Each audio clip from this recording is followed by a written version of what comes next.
It really is a great pleasure to be part of this incredible virtual event and to kick off a series of training sessions that myself and my colleagues from Viomar are going to be sharing with you today and tomorrow.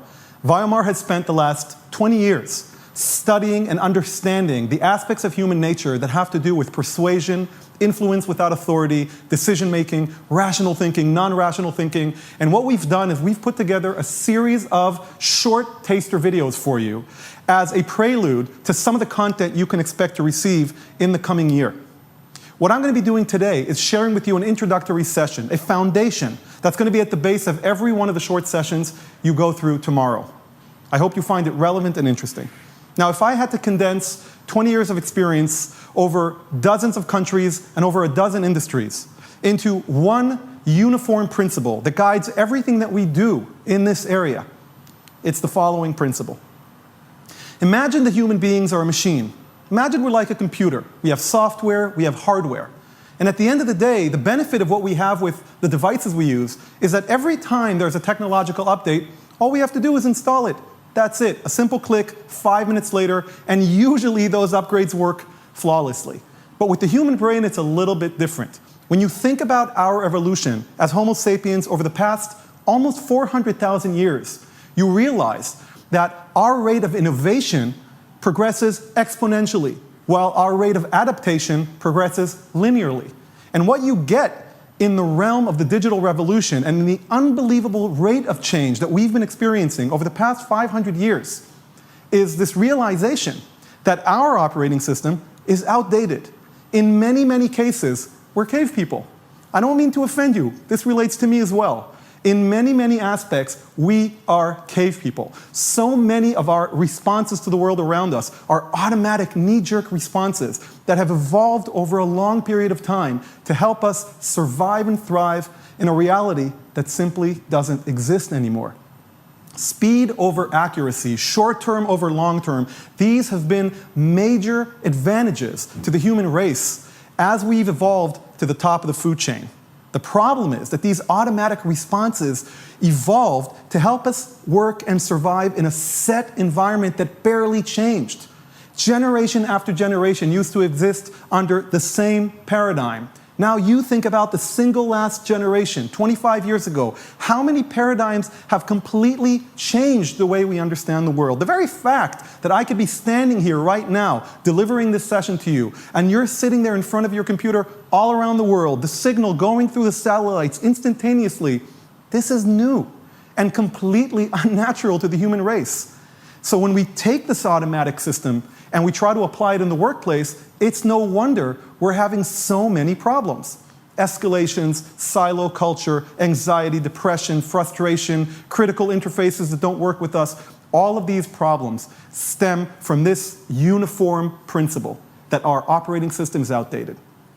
And that's why what I'm going to be doing with you today is sharing with you a little bit about how we got here. What is it that has caused this major shift, and what is the very, very detrimental price we are paying in the form of a very specific emotion that has been grinding away and disappearing from the workplace? And I'm talking about empathy. Now, I don't think I would have an argument with any of you. I doubt any of you would challenge me if I said to you how important empathy is between people. When you think about the meaningful relationships in your life, the partnerships that actually work, almost always you will find a varying degree of empathy between the people working together and collaborating. But somehow, in the modern workplace, we are seeing the emotion of empathy becoming all but extinct. And what I want to show you right now is this idea called operational empathy, which we define as our ability to understand and relate to the challenges that our critical interfaces within the organization are dealing with. Let me give you an example. Let's say that you want to bring in an outside vendor, but you have to get approval from procurement. You cannot bring in a vendor without getting a PO number. You're in a rush, you want to have the vendor next week, you didn't clear it with procurement, and now they're not giving you the PO. What's your immediate response? Are you upset? Let's say you're a salesperson who has to close a deal in this quarter. You've projected this deal, it's part of your bonus, but legal will not approve the contract. They're asking you to change these small or meaningful clauses in the contract, and you just know that if you have to bring that back to your customer, you're losing 3 months. Those legal people Can never rely on them, right? That's the instinctive response. That's the survival mode that gets upset when anything stands in our way. Operational empathy, completely opposite. If I'm not getting a PO from procurement, let me try to figure out why. What are they trying to uphold? What are some of the responsibilities they were given as an organization? What is their right to exist as an organization? And how is their response to me in service of that right to exist? My ability to understand that and relate to it is crucial to my ability to display empathy to them. It doesn't mean that I have to take it lying down. It doesn't mean I can't challenge it or ask to have certain procedures changed. But generally what we want to do is we want to be able to reverse that instinctive response from anger to understanding. Later, we can take whatever action we want. Now, there are three main historical revolutions that we believe have played a magnificent role in the promotion of humanity, but all have one thing in common.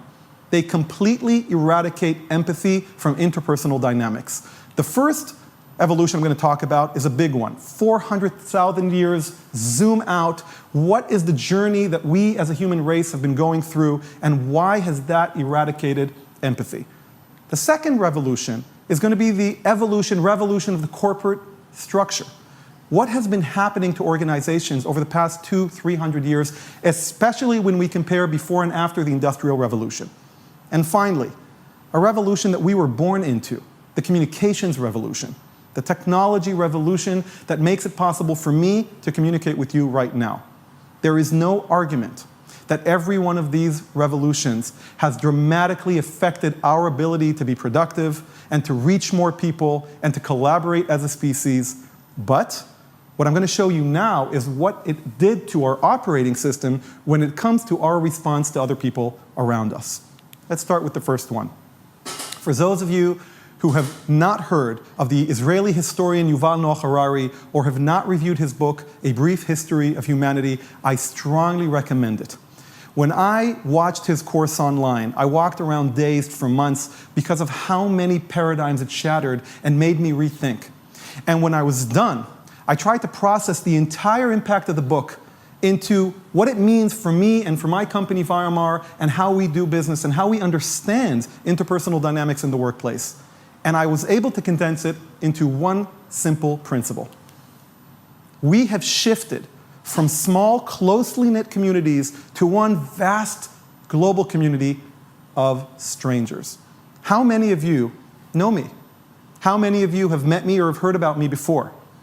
For those of you who haven't, which is probably the majority, it's not natural that you're sitting down and listening to a perfect stranger tell you something about how maybe you can do better in the workplace. Who am I to you? Why should you even listen to me?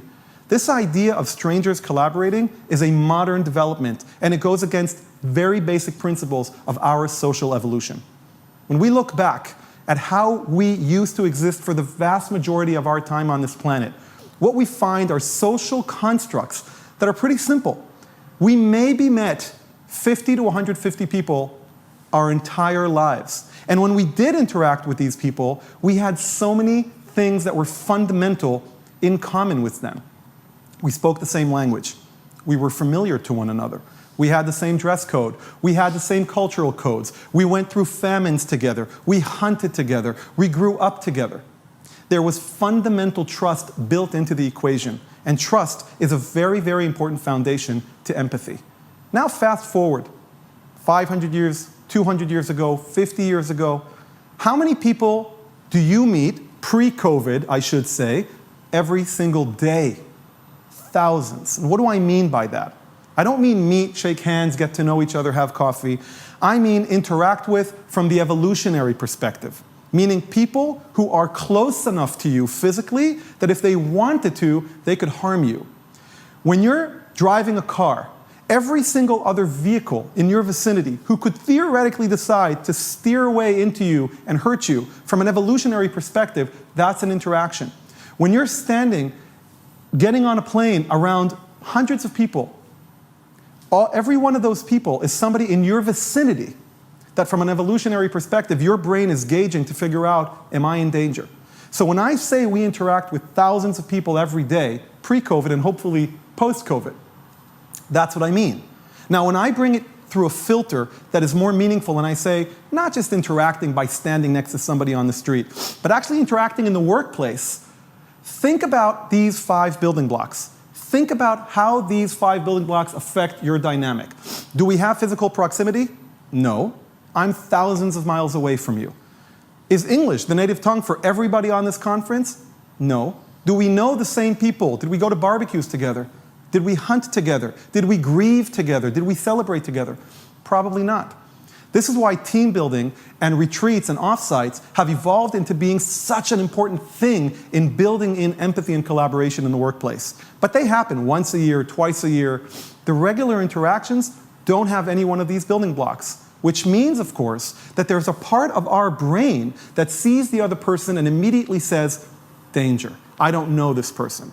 That part is called the amygdala.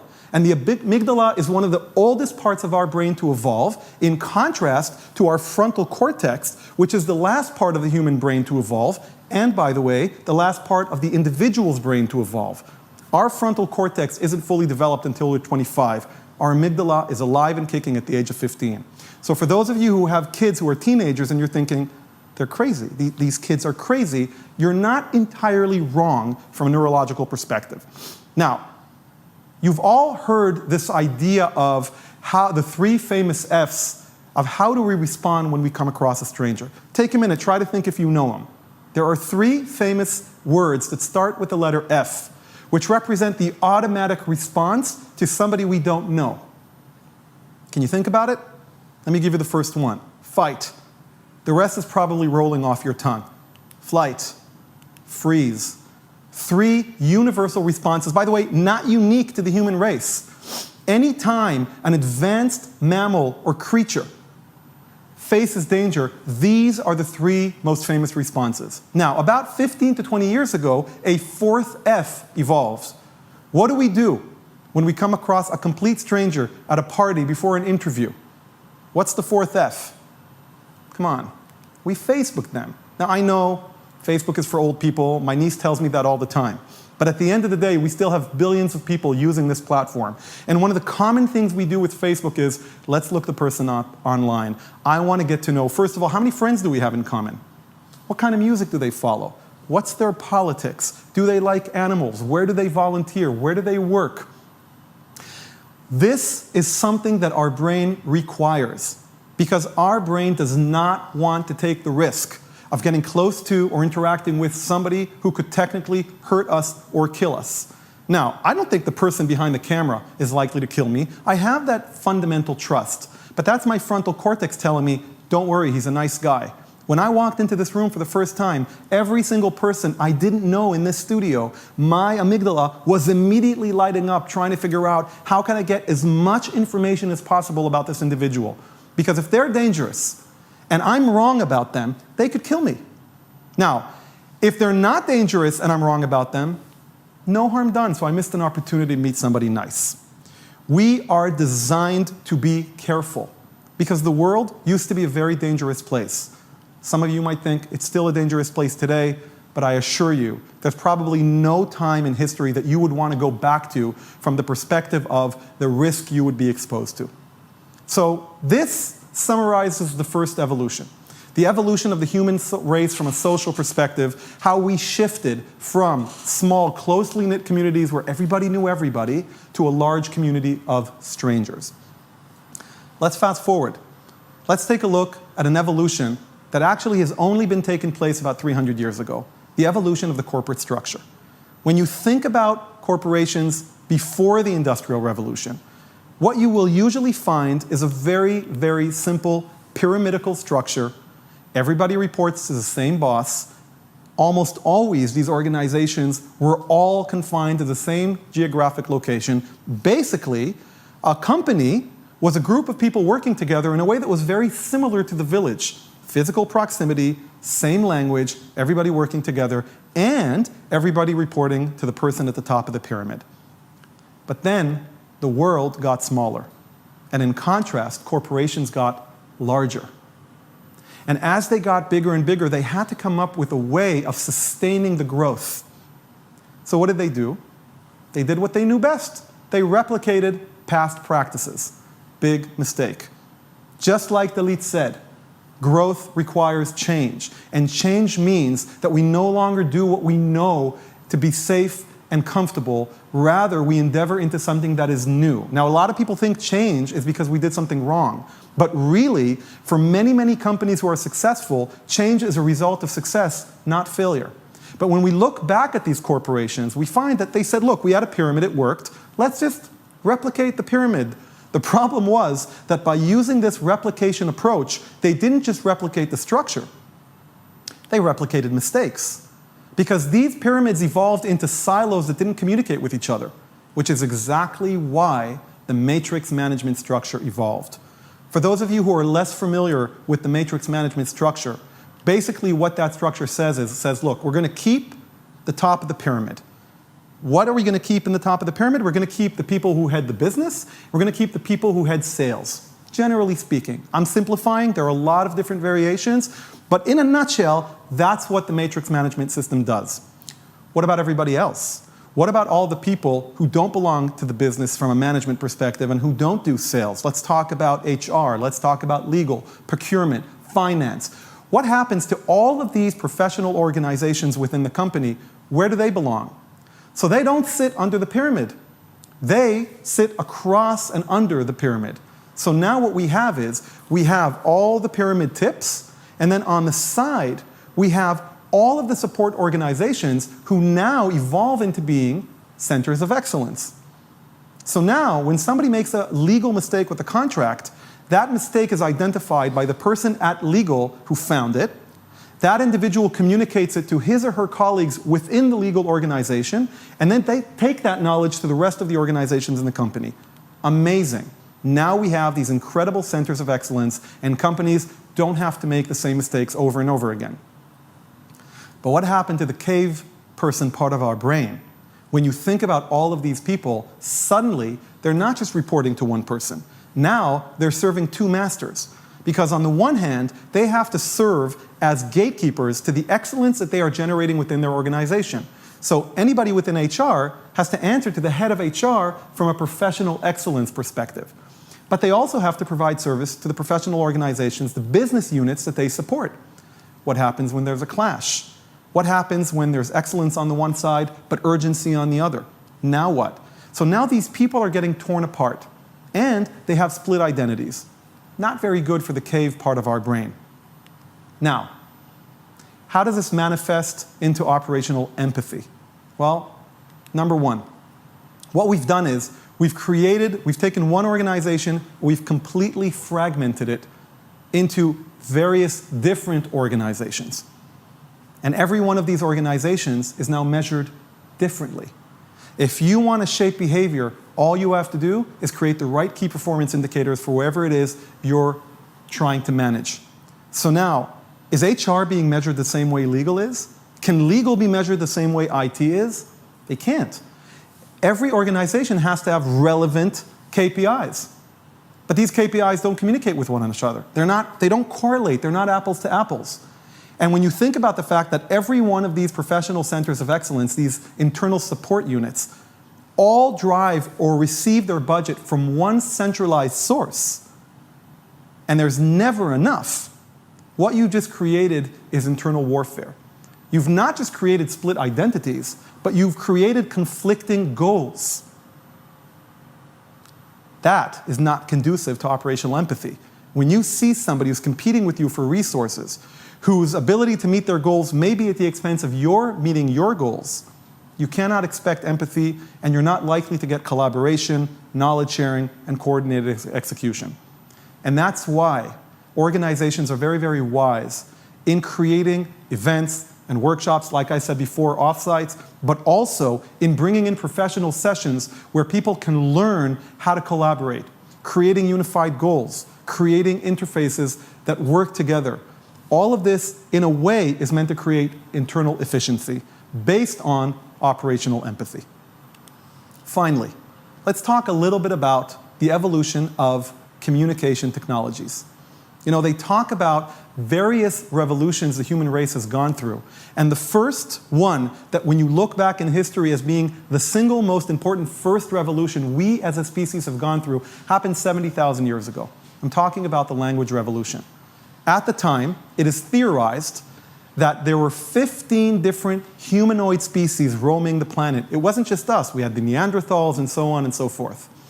70,000 years ago, the Homo sapiens, for some unknown reason, there's a mutation in our development, and we can speak. We can use language, which means we can share information, which also means we can coordinate. And when you have a group of people pooling resources and aligning their goals and coordinating, there's absolutely nothing these people can't achieve. So now what's happening is you have the Homo sapiens that have this immense evolutionary advantage over the other humanoid species, and within approximately 30,000 years, there are no more human species on the planet aside from the Homo sapiens. 40,000 years ago, we conquered the top of the food chain. And when you think about the subsequent revolutions we went through, right? The printing press, the telephone, the fax, all of the wheel even. Think about the wheel as a communications device. Why? Because using the wheel, we can now travel further, faster. And anywhere a person goes, their ideas go with them. So when we look at the various evolutions and revolutions we've gone through over the past 70,000 years, the thread that goes through so many of them has to do with how quickly an idea can travel, how far it can travel. And in that respect, we've really hit the big league. I think the next thing for humanity would probably be telepathy, if it were ever possible. Because we are able to communicate today across the planet within split seconds, and that's incredible. We can upload a video to YouTube and have 1 billion people see it. We can tweet and have 1 million people see it. That's pretty remarkable. But once again, it comes at a price. And that price is called the communication gap. And the communication gap is what we believe undermines operational empathy. Look, on the one hand, communication technologies are jumping up. But for some reason, so many people we communicate with, so many clients we interview, say, look, we have a major communication problem in the company. The quality of communication just doesn't seem to be what it used to be. Now, this is not simply a generation gap where every generation thinks the one after them is missing something. There's actually something here, and you may have seen it in the slide that I just revealed. One thing that is missing in most of the communication tools that we've developed, especially the ones that have been developing for the past 50 years, since the huge explosion of the internet and the digital revolution, are the signals. Yes, I'm standing before you. You see my body. You see how I'm dressed. Yes, you can see my face. You can hear my accent. Can you see the micro expressions on my face? Can you smell me? Can you sense the tension in my muscles? This technology still doesn't allow for that. And these critical signals really are important, because when we talk about the evolution of the human brain, we are talking about this incredible, incredible organ inside of our body that has developed the most refined sensitivity to information. And I'm going to show you an example in just a few seconds. Our brain is wired to gather as much information as it possibly can when it comes to interacting with its environment, and especially when it comes to interacting with people around us. It's looking for that information because it's trying to figure out, am I in danger or not? What can I tell about the person sitting before me?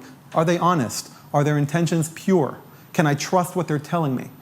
So in the early 80s, they ran this magnificent experiment in Stanford University. And in this experiment, they had students walk into a room, one by one, every student on their own. And what was waiting for them in the center of the room was a simple table, a notepad, a pen, and 2 seemingly identical pictures of a face shot. It wasn't the picture I'm showing you now. This is just for illustration. But take a look at this picture. Take a look at this woman. Take a few seconds and see if you can mark any differences you can find between the 2 images. Maybe there's a color difference. Maybe there's a slight change in her hairdo. Maybe in one picture she's smiling. Maybe the coloring is a little bit different. Maybe the lighting comes from a different angle. Take a look at this picture. Can you see the difference? So here's what happened. Student after student after student would walk in, spend a few minutes in front of the picture, and then would leave the room. They were instructed to take the notepad with them because they didn't want what they found to be seen by the next student in line. 100% of the students left the room with an empty notepad. Unanimous conclusion, and they did this over and over again. The pictures are identical. Okay? Thank you for participating in this experiment, they were told. We would like to offer you some kind of a token of our appreciation. Why don't you take one of the two pictures with you? Which one do you prefer? So the students were confused. What do you mean, which one do I prefer? They're identical. I know. Just pick one. What do you think was the distribution of pictures? How many people picked the first one? How many picked the second one? Now, I want to preamble this by telling you, they realized early on when they ran this experiment that right-handed people reach with their right hand and naturally take the picture on the right. So they ran the experiment again. They mixed them up. And unlike what you're seeing on your screen, the pictures were not marked with an A and a B. They were without any real visible difference. So how many people do you think took each of the pictures? What was the split? If the pictures were truly identical, you would probably expect a 50-50 division between the images. That's not what happened. 80% of the people who participated in this experiment chose one picture over the other over and over and over again. So I'm going to ask you again. Take a look at the picture. Do you see a difference? Clearly there was a difference. Remember, I'm talking here about the lost signals in interpersonal communication. Can you see the difference? Try now. I'm helping you out a little bit. Okay. So some of you have probably instantaneously seen it. Some it may take another second. But the picture that people preferred 8 out of 10 times was a picture where her pupils were slightly dilated, 0.5 millimeter more open pupils versus the other picture. And that's the picture people preferred 8 out of 10 times. Why? Why would enlarged pupils cause people, compel people, without them even knowing why, to prefer one picture over the other? Because our brain is wired to recognize really significant information, even when that significant information is very, very hard to see. When do our pupils dilate in regular conditions? Now, I'll spare you the most common answer I get when I teach in university. When you're smoking, when you're high, forget that for a minute and forget when it's dark outside. I'm only talking about interpersonal dynamics. You meet somebody and something happens and your pupils dilate. And that's not the only thing that happens. Blood rushes to your face. Your lips get swollen and red. Your cheeks blush. Why? What's happening? When will our body respond this way to somebody? You got it. When you're attracted.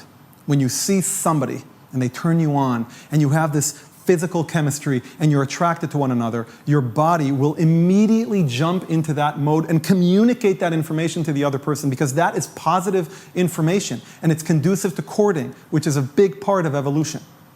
So let's go back to Stanford. These students are staring at these two images and they can't tell the difference, but they figure they have to make a decision, so what the heck? They reach out for a picture, and in that moment, that cave person part of their brain whispers in their ear and says, this one's attracted to you. They're like, I'll take this picture. Now, this experiment was replicated multiple times, and the results were repeated multiple times. We are dramatically influenced by this kind of information. Now, let's go back to the communication gap. Let's go back to these incredible, innovative technologies that allow us to communicate all around the world instantaneously. Can you see my pupils right now? Can you tell if I'm excited or not? You can't. Even when you're on Zoom and you're sitting right in front of the camera, many, many times the quality of the connection is pixelated and you can't get that critical information. And that is a very big problem because when we don't have that information, we can't make a decision. When we don't have information and we can't make a decision, we default to the mode that is safest for us. And that mode is to assume the worst. We don't assume the worst because we really think the person in front of us is bad. We assume the worst because that is the smart thing to do from an evolutionary perspective. And we are still subject to that evolutionary development, even if we think we're this great creature that conquered the planet. We are still a machine, and we are still subject to the hundreds of thousands of years of our own evolution. We're just not aware of it. And that's why this talk is the one I chose to kick off the series of sessions that I'm going to talk to you about in just a few seconds. So, when you think about these emojis, these GIFs, the emoticons, where did that come from? You may think it's a random thing, and it might be a random thing, But to me, when I look at emojis through the perspective of everything that I just shared with you, it makes perfect sense. The human brain wants the information. It will find a way of getting it. And there is now emerging research about the use of emojis in communications. And it has been found that people who use emojis are considered easier to get along with, are better communicators, and in one article, even have better sex life. It's also being used in court cases. Today, emojis constitute communication. And if you use a fist, that could be assault. And there are certain emojis that are considered, sexual harassment. These things are here to stay. And if you ask me, and yes, I'm biased, we're going to talk about biases in some of our sessions, but everything that I've seen over the last 20 years tells me that the evolution of emojis is the most natural technological development given the communication gap that I just spoke to you about. So, where does that leave us? Well, I hope in the very least that I was able to convince you that there is such a thing as an operating system in the human brain, just like there's an operating system in other machines that we operate. That's the first thing I hope you walk away with. The second thing I hope you walk away with is, it's outdated. That knee-jerk response, that inner gut feeling that we all want to trust, not so trustworthy. And therefore, we have to take action. We have to be proactive. We have to empower the frontal cortex of our brain to use it in times where we cannot trust the hypothalamus, the amygdala, and so on, those older parts of our brain. I'm not saying ignore your emotions. I'm not saying ignore your intuition. I am saying they are now suspect. And we need to find ways, tools, methodologies, tips and tricks to actually get ahead of the world around us and to upgrade our own operating system so that we can actually get the best of both worlds. Now, when it comes to operational empathy, the good news is that in spite of the fact that we are subject to these massive historical evolutions that I just gave you, they seem so large and we seem so small within them. When it comes to operational empathy, it's entirely in our control. Because you don't have to change all of humanity in order to bring operational empathy back into your workplace. You only have to change things in yourself that will trigger through reciprocity this emotion between you and the people around you. If you identify 5, 10, 15 people that you work with most often, these are your critical interfaces, the people you have no authority over but depend on, or people who you are a critical interface to them. These are the people on your team. These are your managers, maybe a few of your clients, a few of your vendors, a few of your partners. Make a list. It can even go up to 30 people. If you walk away from our talk today saying, these 30 people, I am going to proactively bring empathy back into our dynamics, that's really all you need to make a dramatic change. Now multiply that by every single person listening to me right now, and what you have is this ripple effect within the organization, and within a matter of weeks to months, you see a major transformation. And what's great about developing empathy is you don't need permission from anybody. You don't need a job title, you don't need a budget, you don't need any kind of paperwork or approval.